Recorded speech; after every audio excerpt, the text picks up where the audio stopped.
United States military commander has just told the entire world to be on high alert for a possible World War III. Look. When I look around the globe, Russia, China, Iran, North Korea, and others are increasing their collaboration and their cooperation as their interests align against us. We see this clearly in Ukraine. While President Trump pushes for a peaceful resolution to a horrible war, China continues to fund Putin's war machine. Iran continues to supply technology and weapons. And North Korean combat troops remain in Russia on Ukraine's border. And of course, there's a confluence between Russia, Iran, and Venezuela and their dark fleet of oil tankers that is helping to fund the war. In the Arctic and the high north, we see a similar trend. Russian and Chinese vessels are conducting more and more joint patrols. Chinese icebreakers and research vessels are in Arctic waters, and their research is not for peaceful purposes. It's to gain a military advantage. Russia, meanwhile, continues testing advanced capabilities in the Barents Sea. As new shipping routes emerge and new resources are discovered, the Arctic only grows in strategic importance. And all of this comes in the midst of an increasing hybrid threat: airspace violations, GPS and GNSS interference, and the shadow fleet in the Baltic Sea threatening underwater infrastructure. In short, the Arctic, and Northern Europe by extension, has become a front line for strategic competition. Within NATO, Allied Command Operations, the command that SACEUR oversees, has taken steps to strengthen our deterrent posture, much of which is oriented in that northern region, here. Just over a year ago, we established Baltic Sentry, an activity to protect that critical underwater infrastructure. And this past fall, we developed Eastern Sentry to increase our agility and further integrate our air and missile defenses on the eastern flank. More recently, in just the past month, we've realigned the boundaries of our joint commands, and now Joint Force Command Norfolk brings together NATO's activities in the Arctic under one command, allowing us to better defend all allies in Europe, in the Arctic, and the strategic approaches to North America. Hey, shalom, shalom. First and foremost, before I begin, I want to give all praises, glory, and honor to Yahweh, Bashum, Yahushua, Bashum, Rakach, Chodash, the monster of the apostles, the monster of the elders, at Green Millstone, who rule well and taught men his truth. Much respect to you brothers out there, is preaching his word in truth and sincerity throughout the four corners of earth. Tabernacle David, that's being risen up right before your very eyes, the hopeful elect, and the speckled bird. To you, I say shalom. Let's get into this lesson. Hey, matter of fact, I'm going to start off with Matthew 13 and verse 16. Been bringing this out a lot lately. Salaki. Another reason why we got to get the heck up out of here. All of a sudden, allergies want to act up. But Matthew 13 and verse 16, right? And it reads, "Blessed are your eyes, for they see, and your ears, for they hear," right? Because everybody has not been given that faith to see or to hear. So it's a blessing for you to be given this wisdom, knowledge, and understanding. So don't take advantage of Sophia, man. You know, make sure she's your number one girl, right? And also reads, let's see, Matthew 13 and verse 17, right?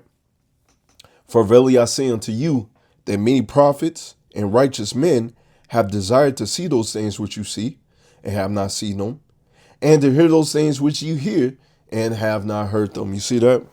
Right? And so, the men of the Lord are back in their lots, right? Regeneration, reincarnation. And if you don't believe in that, you better study up, all right? Or the spirit may not be dealing with you, right? The 2/3 are back in their lots. The elect is back in their lots, and Yahweh Razazah of those men, right? The men back then, once again, Yahweh Razazah of those men, all right? They wish to hear and to see those things in which we're hearing and seeing now, right? So what's playing right in front of us, man, is beautiful, man. It's beautiful. And it boosts our faith because we understand that, World War III is around the corner, right? Jacob's trouble is around the corner. The MOTB is around the corner. Just stay faithful unto Yahweh Bashim Yahushua, man. Stay faithful unto Yahweh Bashim Yahushua. He's going to show out for you, man. Right? Matter of fact, I got this right here. Slaki once again. Zephaniah 3 and verse 8. "Therefore wait ye upon me, saith the Lord Yahweh Bashim Yahushua, until the day that I rise up to the prey." Right? And that's why they got a whole bunch of, they try to get some agents within this walk, within this truth. But hey, we don't move carnally. We move spiritually. What the scriptures say, right? To move carnally is death, man. You gotta move spiritually. So we're waiting on our power, right? We're waiting on Yahweh Shemi Shai, man, to send his son and to give us and to raise us up and give us that spiritual power, right? That's what we're waiting for, man. That is what we're waiting for, right? And so we're not going to move carnally and move on our own accord. We're going to move through the spirit. Any of you niggas that want to move on your own spirit, move carnally, that's your ass. We've seen time and time again many men within this truth that have moved carnally. Now look where they at. Now look at their ministry, man.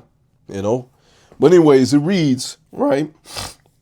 Unto the day that I rise up to the prey, for my determination is to gather the nations, right? Appear to be Edomite was speaking about World War III, the other nations coming together and, pretty much a all-out war, right?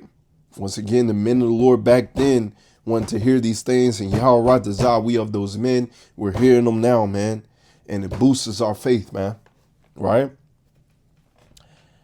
My determination is to gather the nations, that I may assemble the kingdoms, to pour upon them my indignations, right? Righteous anger, because we are still found in their hands, especially Esau, Edom, right? They have profit. They have profit from us not knowing that we're the true people, right? Some shape, form, or another, all the nations have profit from us being in gross darkness, man. And they have to pay for that. Especially Esau, Edom, but all the nations going to pay for it. Esau, Edom going to get the worst, right? Let's see. To pour upon them my indignation, even all my fierce anger, for all the earth shall be devoured with the fire of my jealousy. You see that? You see that? So, hey, that's what we're waiting for, man. That's what we're waiting for. Let's get this right here. Joel 3 and verse 9, proclaim ye this among the Gentiles. Now, reading Joel 3, right? This is Zephaniah 3 and 8 and Joel 3, right? These are some of the first scriptures that came into my mind, with once again with the appear to be Edomite speaking about World War III, right? So once again, proclaim this among the Gentiles, prepare for war, wake up the mighty man, let all the men of war draw near, let them come up. You see, the Lord is waking up the mighty men. This is this time. The mighty men are being waken up of all the nations, right? Beat your plowshares into swords and your pruning hooks into spears. Let the weak say I'm strong. You see that? Now the other nations ain't scared of Esau, Edom no more. They got weapons of warfare. They're gearing themselves up for war, right? Assemble yourselves and come, all ye heathen, and gather yourselves together round about thither. Cause thy mighty ones to come down, O Lord. Let the heathen be wakened and come up to the valley of Yahweh Shaphat, right? You break that down, it's valley of Yahweh Shaphat is the Lord's judgment, right? And we getting closer and closer to that thing, man. Right? For there will I sit to judge all the heathen round about. You see? Put ye in the sickle, for the harvest is ripe. You see? The harvest is ripe. Right? It's ripening right now. Lord about to pluck them grapes, man. It's harvesting right now. It's ripe right now, man. Right?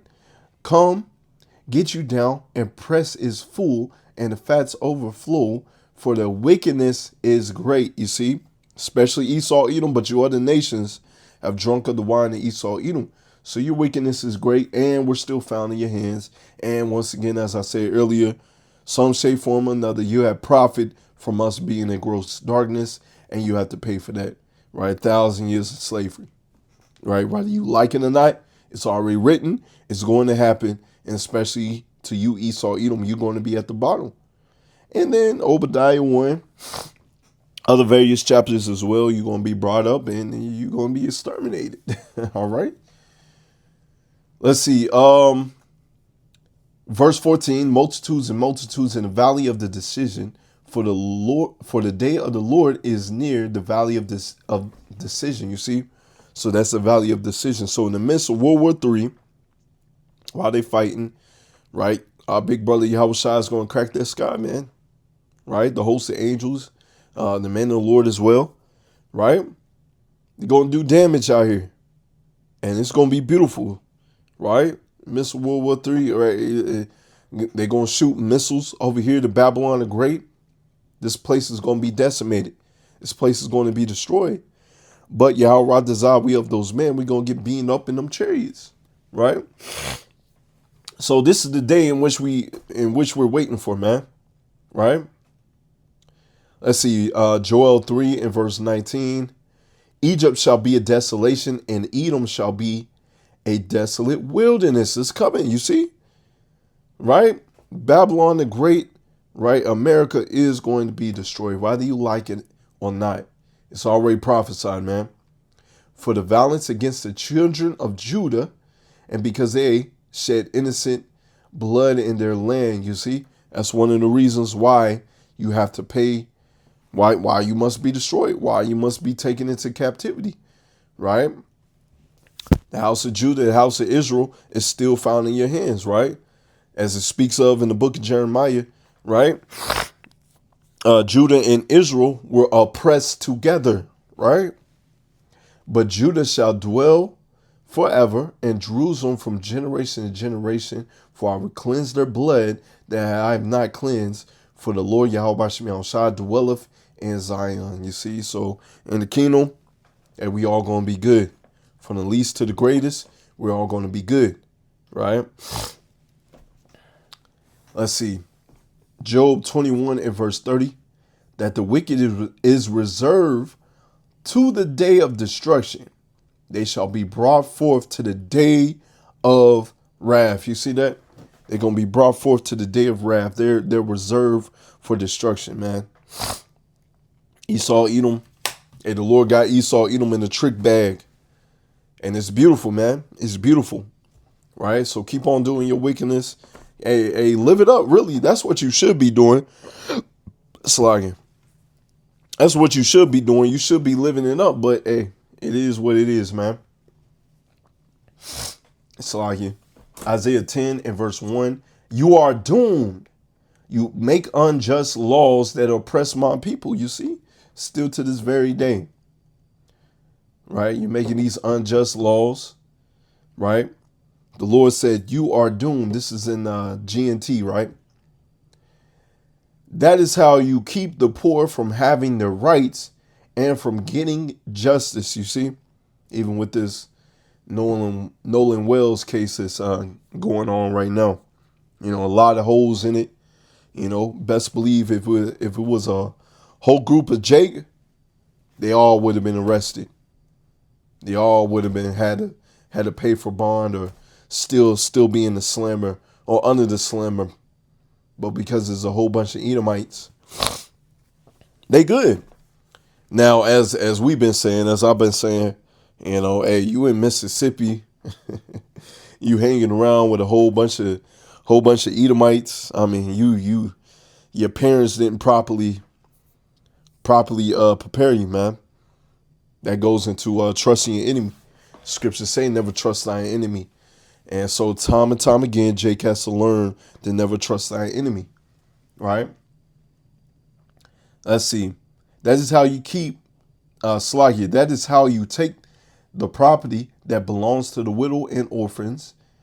What will you do when Yahweh Bashim Al-Shah punishes you? You see? What would you do? You done all this wickedness unto our people. What are you going to do when the Lord exacts his indignation upon you, man? It's going to be beautiful, right? What will you do when he brings disaster on you from a distant country, right? The thermonuclear missiles, ICBM missiles coming over here to Babylon the Great. Shoot him. Our big brother Yahushua, the host of angels, men of the Lord, right? Hey, you're going to go into captivity, right? what did it say? Jeremiah, Slaggy. Jeremiah, what's that? 16 verse 16, right? The fishers becoming hunters. That is coming, right? What will you do when he brings disaster on you from a distant country? Where will you run to find help? Where will you hide your wealth? Right? Hey, what scripture comes into mind about that? Right? James 5 and 1 on down, right? 1 to you rich men, right? And it's beautiful because the Lord got y'all rich, got y'all fat, got y'all happy, man. You living large, you're living it up. Matter of fact, your desires is hell, so you're not even really satisfied. You want more. That's why you're implementing this MOTB, right? And that's why you got, these cameras and, surveillance. This man wants to be like the Most High, right? But the Lord got you in that trick bag. And when you brought into captivity, man, you ain't going to know how to act, man. You are going to be crying and whining, man, in that day. All right? It's one of my favorites. Deuteronomy 25, verse 17. Remember what Amalek did unto thee by the way when ye were come forth out of Egypt, right? It says Amalek was the first of the nations. He was the first one that came up against us, right? And he used the bitch move tactics by coming up from behind, attacking the weak, attacking the young, attacking the women. That's his MO. That's always been his MO, to attack the children, the women, the weak, the poor, right? How he met thee by the way and smote the hindsmote of thee, even all that were feeble behind thee. You see, that's how Esau moves, man.